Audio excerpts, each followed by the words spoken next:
He's running on a Democratic ticket for council person in Oakland. All yours. Thank you. I want to thank Vincent and the board for giving us the opportunity to come and speak with you today. I want to thank all of you for coming out, braving the elements, and being here with us and my fellow candidates.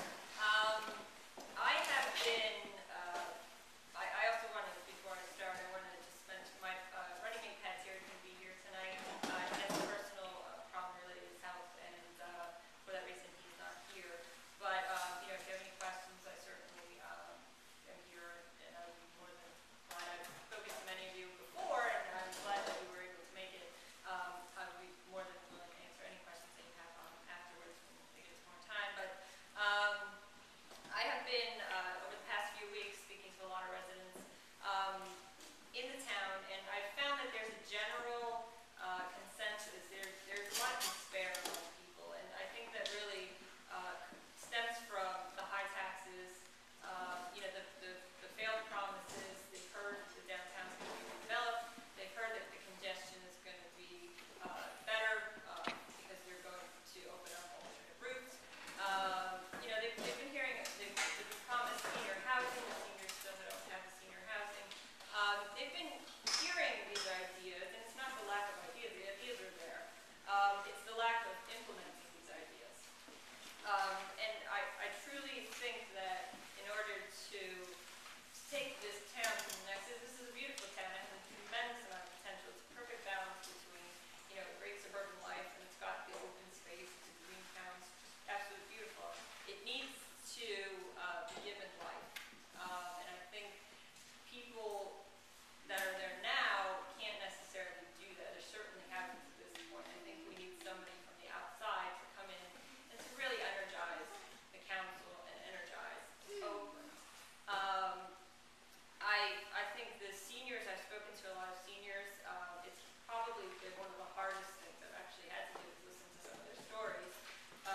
You know, they're being driven away from their homes. Many of them, they don't, you know, they've been here 40, 50 years, they don't want to leave, and yet they don't have an alternative. And many of them have put their house on the market, and now they can't even sell their houses. So it's really put them in a terrible position. They've asked me time and time again, you know, where's the senior housing, the affordable senior housing, so that we can remain in our town that we love and we built up, and they did build it up for us.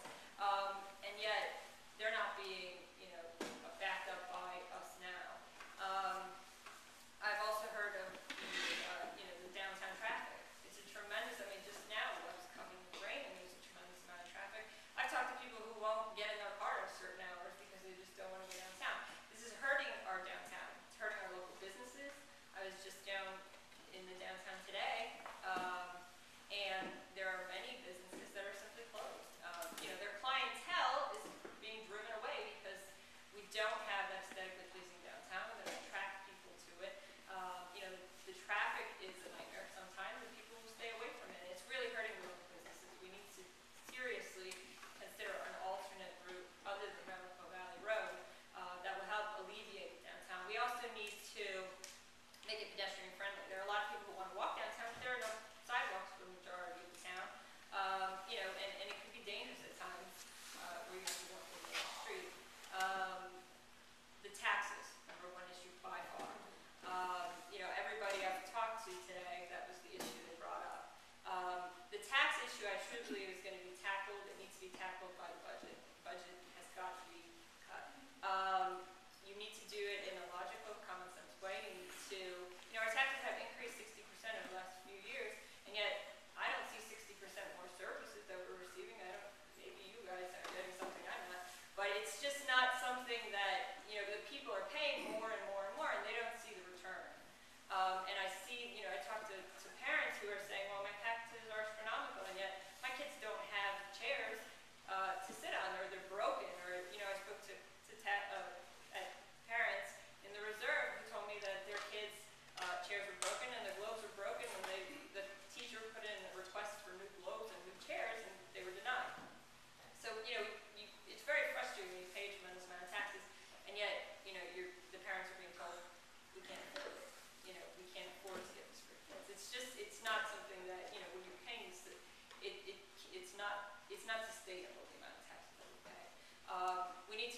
shared services. We do it at certain levels.